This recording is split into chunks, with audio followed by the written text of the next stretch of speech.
엄마는 동생만 자식인가요? 차별도 정도껏 하라고요. 이제 아들이라고 부르지도 마세요. 성민아, 엄마가 언제 너를 재산 배분도 법적으로 처리하겠습니다. 이제 그만하시죠.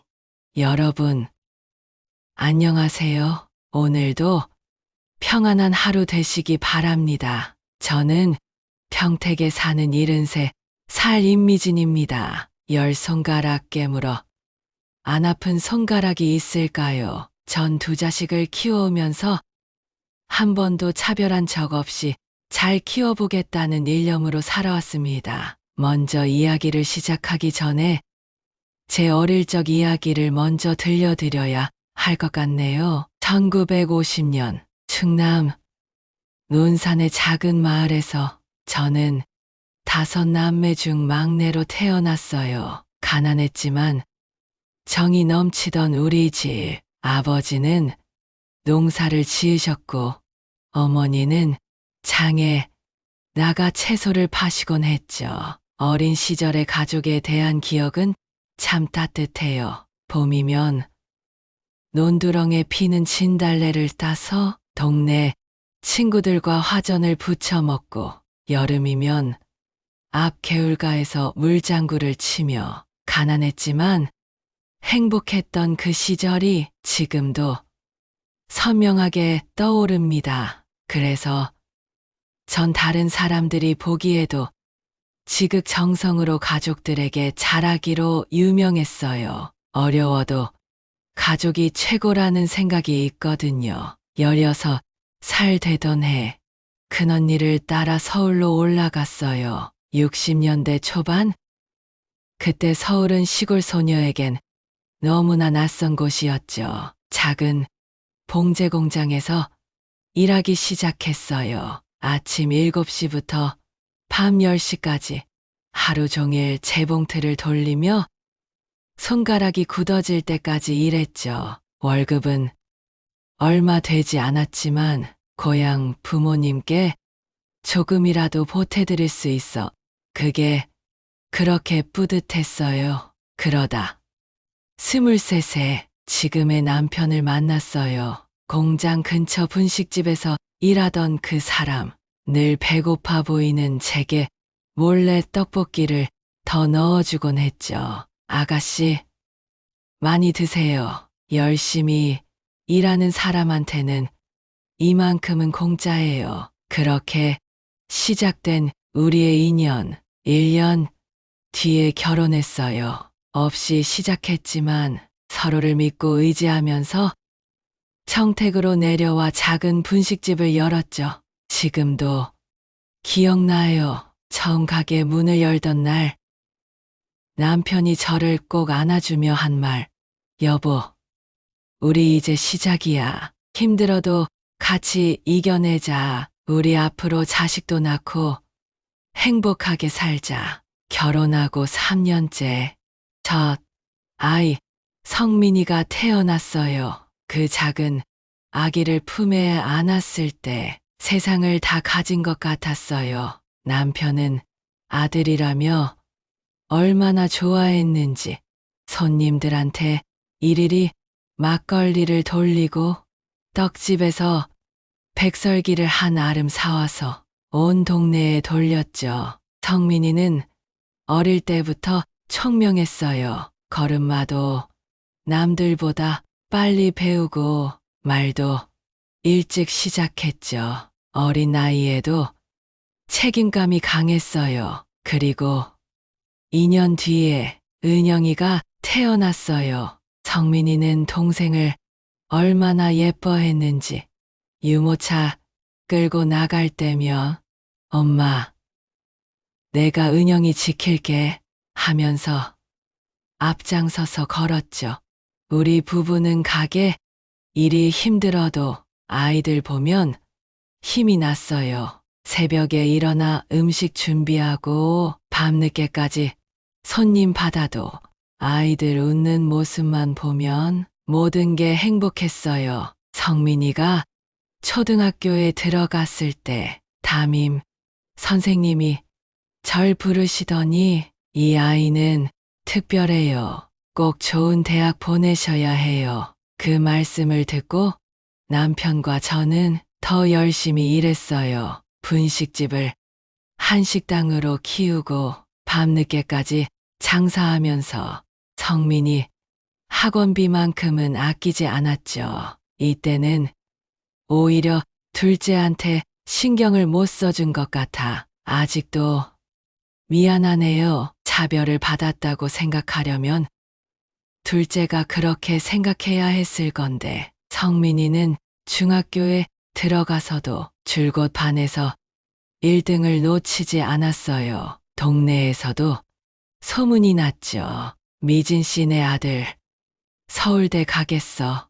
은영이는 또 달랐어요. 그림 그리는 걸 너무 좋아해서 식당 냅킨에도 학교 공책에도 늘 그림을 그렸죠. 처음엔 걱정도 했는데 미술 선생님이 타고난 재능이 있다고.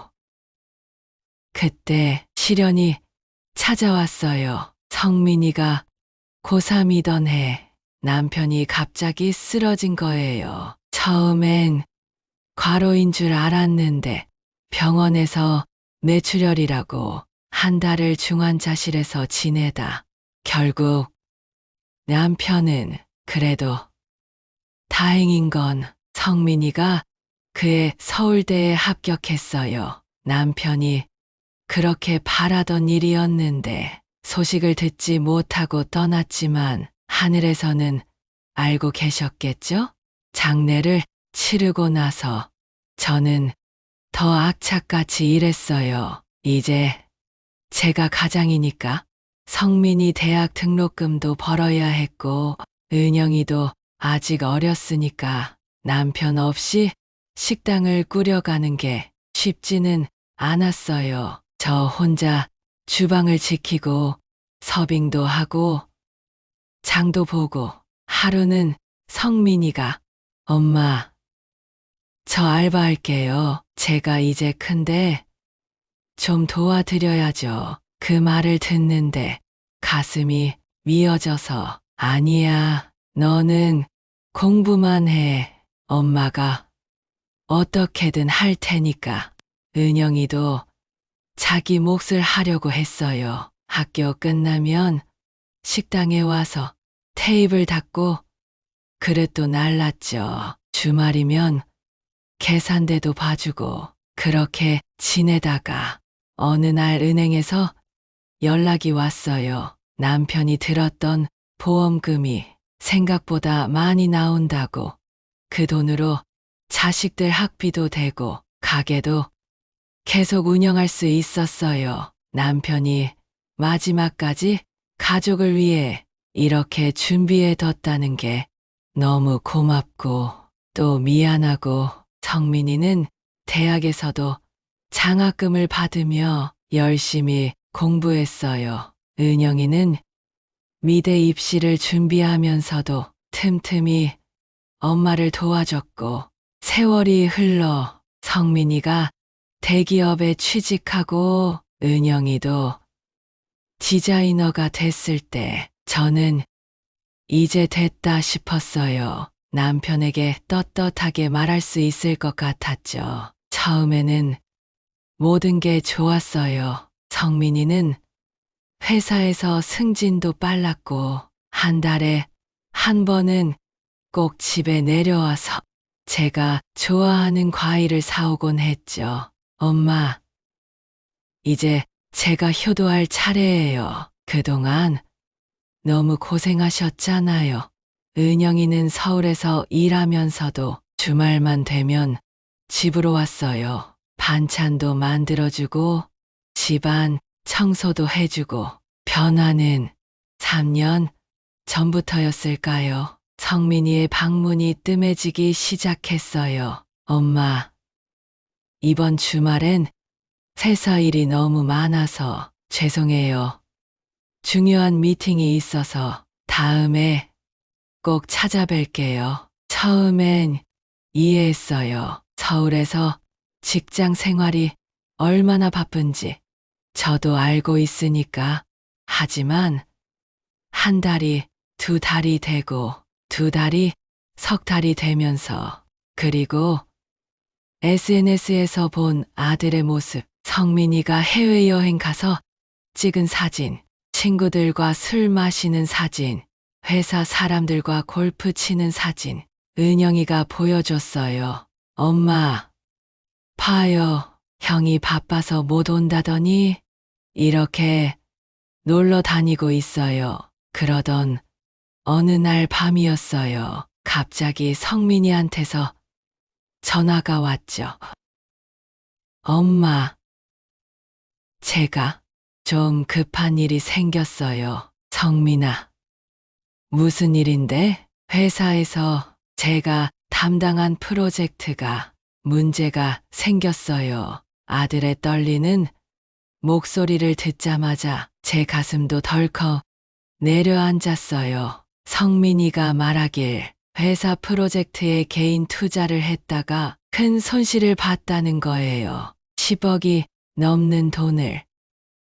엄마, 집을 담보로 제출을 받아야 할 것 같아요. 제가 꼭 갚을게요. 이번만 도와주세요. 그 순간 남편이 마지막으로 남긴 말이 떠올랐어요. 여보, 이 지수만큼은 꼭 지켜요. 우리가 평생 모은 거니까. 성민아, 미안하다. 이 집은 내 아버지의 마지막 유산이야. 엄마가 이걸 담보로 할 순 없어. 그 말을 하는 순간 전화기 너머로 들려온 소리, 엄마는 정말 저희 위해서 사신 게 맞나요? 성민이의 목소리가 차갑게 변했어요. 성민아, 그게 무슨 평생 동생만 예뻐하시더니 이제는 아예 절 자식으로도 안 보시는 거죠? 그 말에 제 심장이 멎는 것 같았어요. 어떻게 그런 말을. 며칠 뒤 성민이가 집으로 찾아왔어요. 새벽부터 기다렸다가 성민이 좋아하는 미역국도 끓여놓고 혹시나 마음이 풀어질까 했는데 대문을 열자마자 어머니, 마지막으로 한 번만 더 부탁드립니다. 이번이 진짜 마지막 기회예요. 도와주시면 평생 효도하면서 살게요. 그런데 그때 은영이가 갑자기 나와서는 오빠, 그만해요. 엄마한테 이러지 마세요. 오빠, 투자 실패한 거 제가 다 알아봤어요. 도박도 하고 주식도 하고. 순간 성민이의 얼굴이 새하얘졌어요. 그리고는 너 내가 날 미행이라도 했다는 거야? 성민이가 은영이한테 달려들었어요. 오빠, 정신 차려요. 엄마가 얼마나 속상해 하시는지 알아요? 오빠 SNS 보면서 얼마나 우셨는지. 해외여행 다니면서 골프 치면서. 엄마, 전화는 왜 안 받은 거예요? 시끄럽다.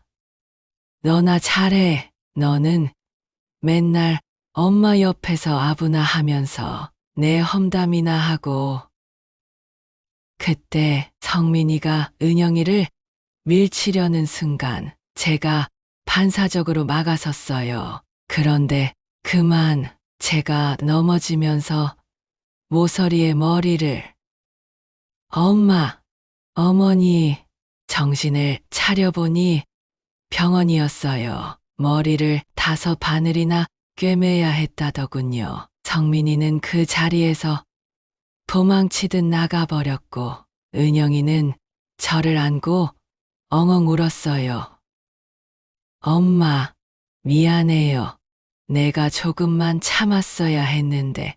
그 일이 있고 난 뒤 성민이는 완전히 연락을 끊어버렸어요. 설날, 추석, 명절에도 오지 않았죠. 밤마다 창밖을 바라보며 혹시나 우리 아들이 돌아올까 기다리고 또 기다렸어요. 그러던 어느 날 은행에서 전화가 왔어요. 누군가가 제 명의로 대출을 알아보고 있다고. 성민이었더군요.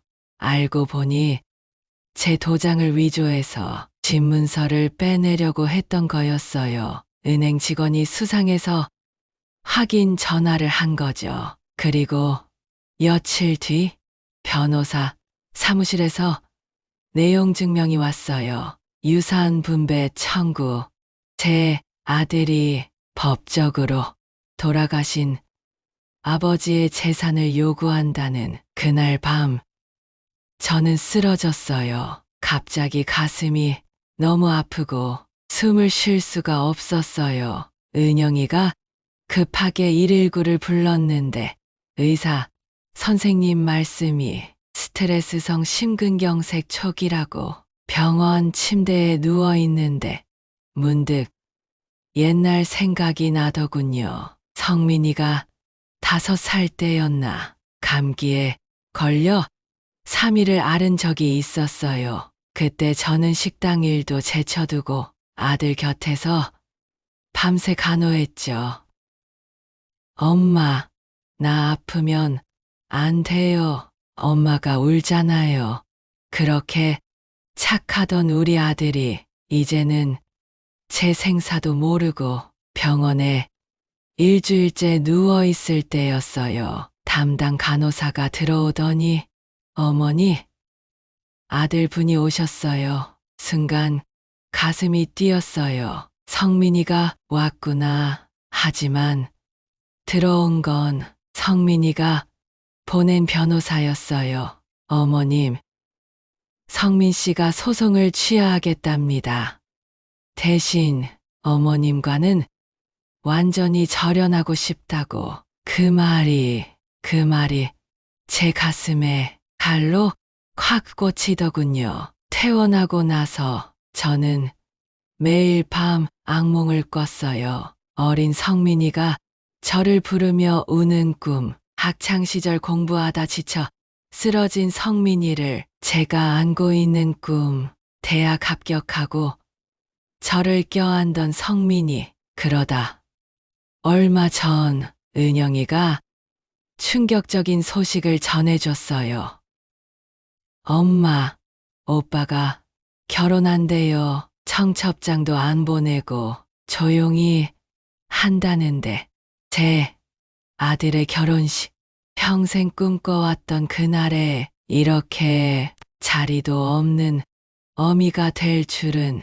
어제는 시장에 갔다가 우연히 성민이 장인어른을 만났어요. 은영이가 SNS 사진을 보여줘서 얼굴은 알고 있었어요. 저희 동네 분이더라고요. 저를 보자마자 알고 계신 건지 피하려고 하시더라고요. 저기, 성민이는 잘 지내나요? 그 한마디를 건네는데 제 목소리가 그렇게 떨릴 수가.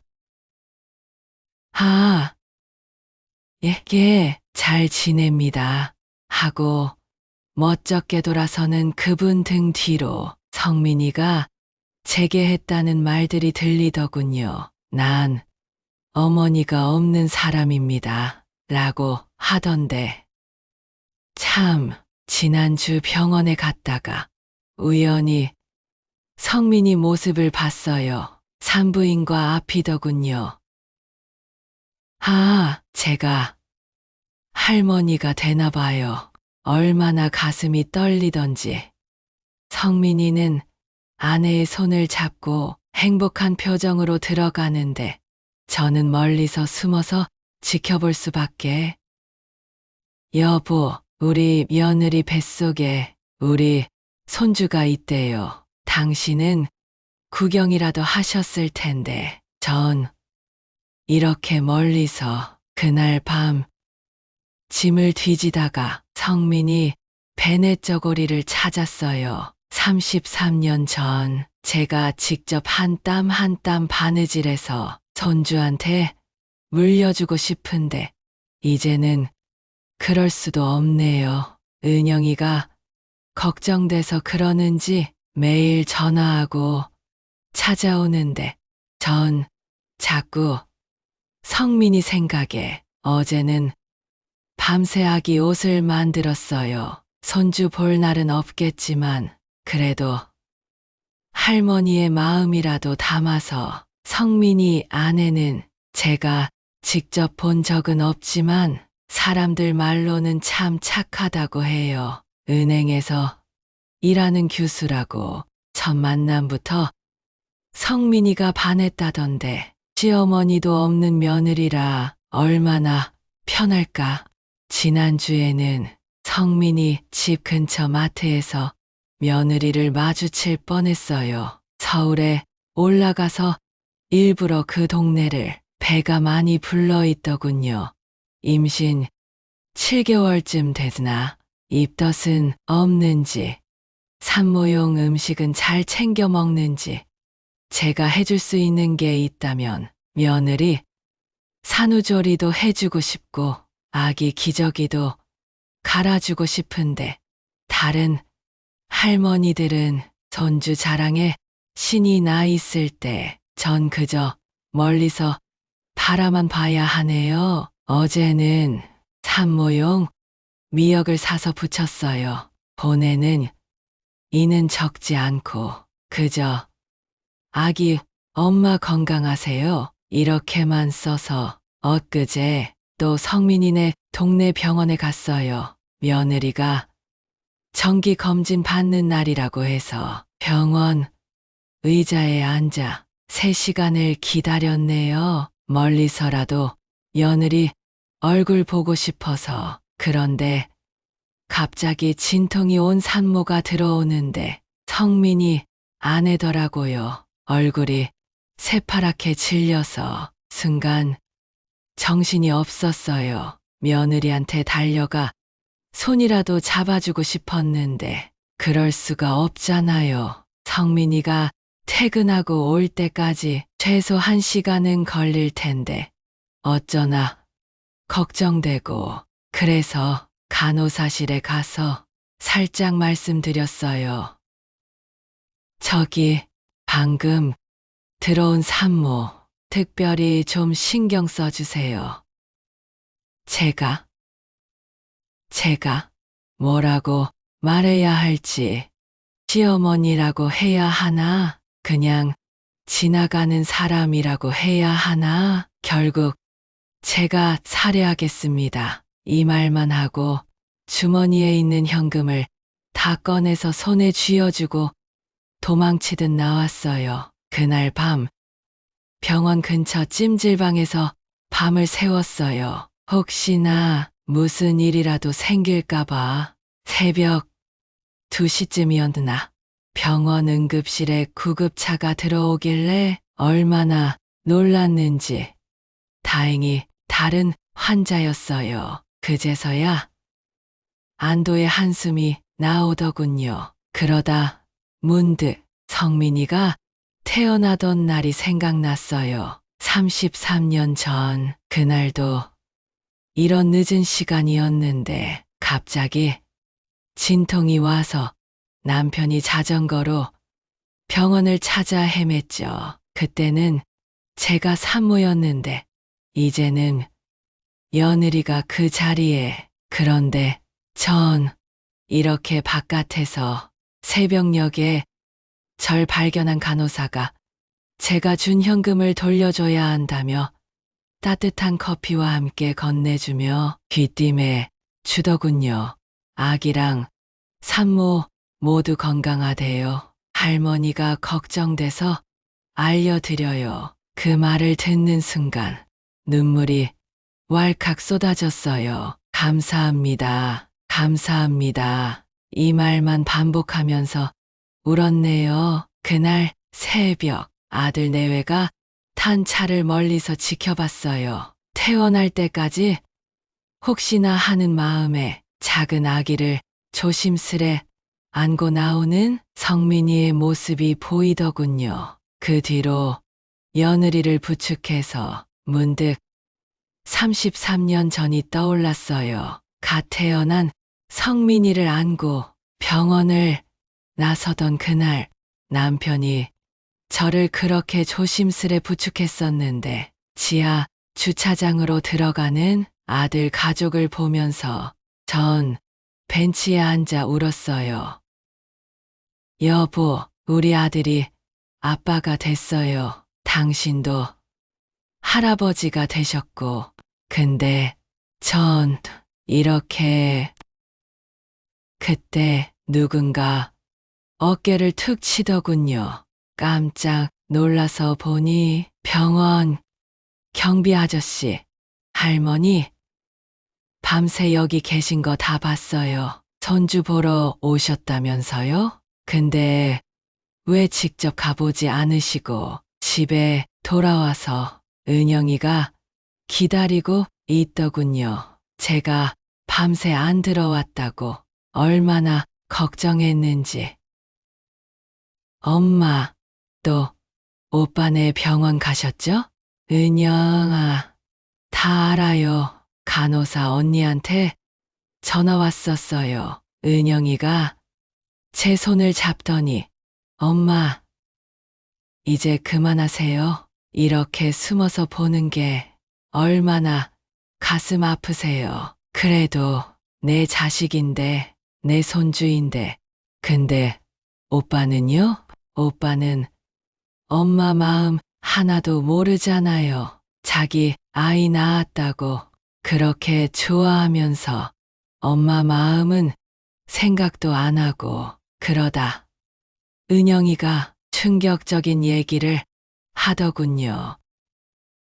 어제 오빠가 회사에서 또 큰 실수를 했대요. 돈 문제로. 이번에는 정말 크게 잘못됐다고. 은영이 말로는 성민이가 회사 자금을 잘못 운용했다고 해요. 이번에는 20억이 넘는 돈을.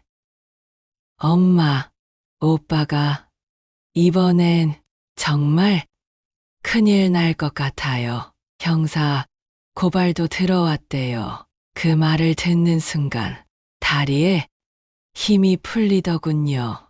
은영이가 부축하지 않았다면 그 자리에서 쓰러졌을 거예요. 내 아들이 감옥에? 생각만 해도 가슴이 찢어지는데 그날 밤 잠도 못 자고 방 안을 뱅뱅 돌았어요. 그러다 문득 서랍장에서 낡은 통장 하나를 꺼냈죠. 남편이 저한테 마지막으로 남긴 통장. 여보, 이건 절대 쓰지 말아요. 우리 마지막 보험금이니까 평생 안 쓸 거라 생각했는데 그 돈이면. 성민이를 새벽에 은행에 가서 남편이 남긴 마지막 통장에 돈을 모두 찾았어요. 자동 투자가 되는 계좌라 원금보다 운이 좋게 많이 불려져 있더라고요. 25억. 은영이가 말렸어요. 엄마, 안 돼요. 그건 아버지가 엄마 노후를 위해 남긴 거잖아요. 그리고 오빠는 엄마를 어떻게 했다고. 은영아, 내 말이 다 맞아. 하지만 난 엄마야. 성민이가 잘못했어도 내 자식이 감옥에 가는 걸 어떻게 보고만 있니? 그렇게 성민이 회사 앞에서 6시간을 기다렸죠. 퇴근하는 성민이를 보자마자 제 발걸음이 자동으로 움직이더군요. 성민아, 아들이 놀란 눈으로 저를 보더니 고개를 돌리려 했어요. 잠깐만, 이것만 받아라. 봉투를 내밀었죠. 성민이가 봉투를 열어보더니 얼굴이 하얗게 변했어요. 이게 무슨. 엄마가 다 알아. 회사 일도 내가 얼마나 힘든지도. 성민이가 떨리는 목소리로. 어떻게 어떻게 아셨어요? 그건 중요하지 않아. 이 돈으로 내 문제 해결하고, 그리고 말을 잊지 못하고 그대로 돌아서려는데 성민이가 제 팔을 잡더군요. 엄마, 이거 아버지가 남기신 보험금 아닌가요? 그래, 근데 이제 그게 중요하니? 내가 감옥에 가느니 엄마가 이 돈을 포기하는 게 낫지. 그때 성민이의 눈에서 눈물이 흘렀어요. 33년 만에 처음 보는 아들의 눈물이었죠. 성민이가 갑자기 무릎을 꿇더니 저를 끌어안고 엉엉 울기 시작했어요. 엄마, 미안해요. 전 이런 엄마를 두고 이런 어머니를 버리고 퇴근하는 직원들이 이상한 눈으로 쳐다봤지만 저는 그저 아들의 등을 쓰다듬어 줬어요. 울지 마, 엄마. 아들인데 이게 뭐니? 이제 고개 들고 당당하게 살아. 그게 엄마 소원이야. 성민이가 흐느끼며 말하더군요. 지난주 아들이 태어났어요. 건강하게 3.4kg. 그래, 내가 알지. 할미가 된 거 나도 알아. 엄마가 어떻게 내가 모르는 게 얼마나 많은지 아니. 엄마는 내 발자국 소리만 들어도 내가 어떤 기분인지 다 알 수 있어. 그날 밤 성민이가 저를 한 식당으로 데려갔어요. 거기서 며느리와 아기를 처음 만났죠. 어머니, 며느리가 아기를 안은 채 눈물을 흘리며 인사하더군요.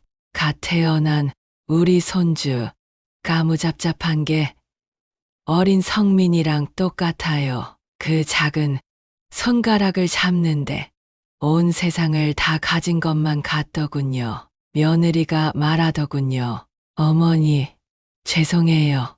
남편이 이렇게 훌륭한 어머님을 두고 아가애야, 이제 다 지나간 일이야. 산후조리는 잘했니? 엄마가 보내준 미역은 먹었고 며느리가 놀라는 듯 그래서 그 미역이 성민이도 그제서야 알았나 봐요. 제가 몰래 보낸 미역 이야기를 아들의 눈에 다시 눈물이 고이더군요. 식사를 마치고 성민이가 제게 고백했어요. 엄마, 사실 저 도박으로 거의 다 날렸어요. 회사 자금도 제 돈도 이번 일만 아니었어도 더 큰 일이 날 뻔했어요. 알아, 다 알아. 내가 얼마나 힘들었는지, 엄마한테 손 벌리기가 얼마나 부끄러웠을지. 근데 왜 말을 안 했니? 성민이가 고개를 푹 숙이더니 자존심이었어요. 제가 잘 나가던 아들이었잖아요. 엄마한테 자랑스러운 아들이었는데 며느리가 옆에서 말했어요. 전 남편이 도박하는 줄도 몰랐어요. 임신 사실 알았을 때 남편이 갑자기 달라졌는데 알고 보니 그때부터 더 심하게. 엄마, 아들이 태어나고 나서야 알았어요. 내가 얼마나 큰 죄를 지었는지. 이 작은 생명을 보면서 엄마의 마음을 조금이나마 알 것 같았어요. 성민이가 우리 손주를 안고 말하더군요. 이 녀석 보면서 생각했어요. 나중에 이 아이가 커서 나한테 등을 돌리면 어떡하나? 그때서야 내가 엄마한테 했던 일들이 얼마나 큰 잘못인지 깨달았어요. 며느리가 조심스레 말을 꺼냈어요. 어머니, 아이 이름을 지어주시면 안 될까요? 내가 이름을? 성민이가 고개를 끄덕이며 네, 할아버지 이름을 따서 그동안 제가 아버지 유산을 탕진하려 했던 걸 이렇게라도 갚고 싶어서요. 그렇게 우리 손주 이름을 지어줬어요. 남편 이름 한자를 따서 작은 생명이 제 손을 꼭 잡더군요. 마치 할머니, 이제 우리 가족 다시 하나 되자라고 말하는 것 같았어요. 돌아오는 길에 성민이가 제 손을 잡고 말했어요. 엄마, 제가 이제부터 진짜 효도하겠습니다. 아버지가 남기신 돈도 꼭 다시 채워놓을게요. 그동안 제가 너무 나쁜 아들이었죠.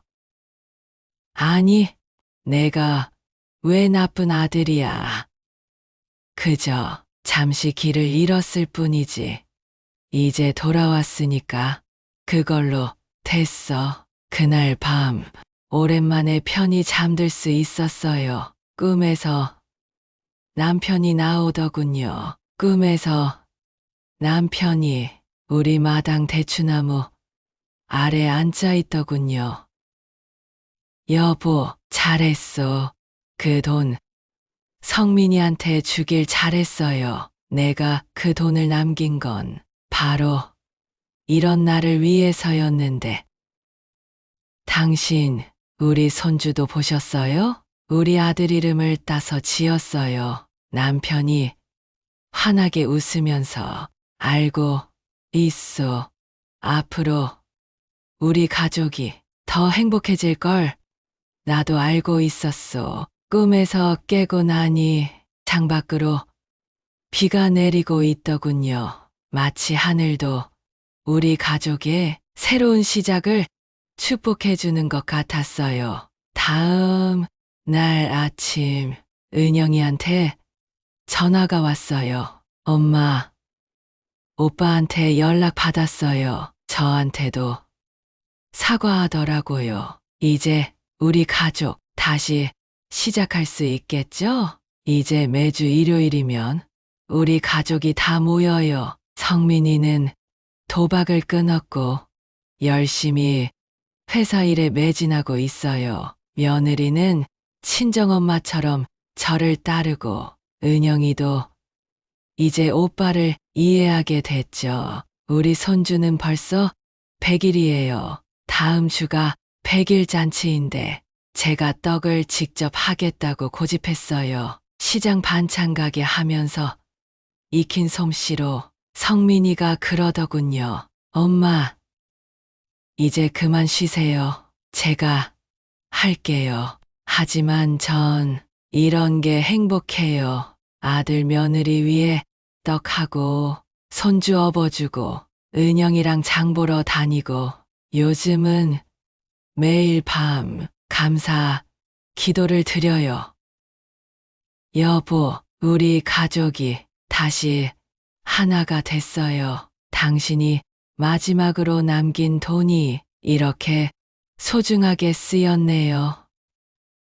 어제 성민이가 통장 하나를 들고 왔어요. 엄마, 이거 제가 조금씩 모은 거예요. 아버지가 남기신 돈은 꼭 다시 채워놓을게요. 그 통장을 보는데 문득 깨달았어요. 돈의 액수보다 더 소중한 게 있다는 걸. 우리 가족이 다시 모였다는 것. 성민이가 본래의 모습을 찾았다는 것. 손주의 웃음소리가 집안에 가득하다는 것. 지금 우리 집 마당에는 남편이 심은 대추나무가 아직도 서 있어요. 성민이가 그러더군요. 엄마, 이 나무처럼 우리 가족도 이제 더 깊이 뿌리 내릴게요. 여러분, 긴 이야기 들어주셔서 감사합니다. 혹시 저처럼 자식 때문에 가슴앓이 하시는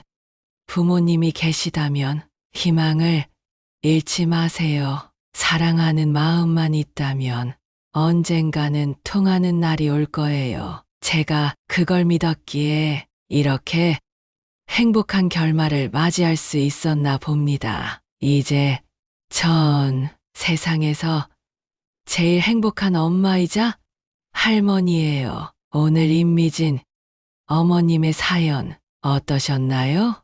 여러분의 마음에도 깊은 울림을 주었길 바랍니다. 자식을 향한 부모의 마음이 얼마나 깊고 넓은지 다시 한번 생각해보는 시간이었습니다. 여러분의 가정에도 이런 용서와 화해의 기적이 찾아오길 기원합니다. 이 시간 함께 해주셔서 감사합니다. 이 이야기를 통해 들려주고 싶은 이야기가 있다면 댓글을 통해 소통해주세요. 좋아요와 구독을 해주시면 여러분의 행복한 하루를 위한 응원의 기도를 드리겠습니다. 오늘도 평안한 하루 되세요.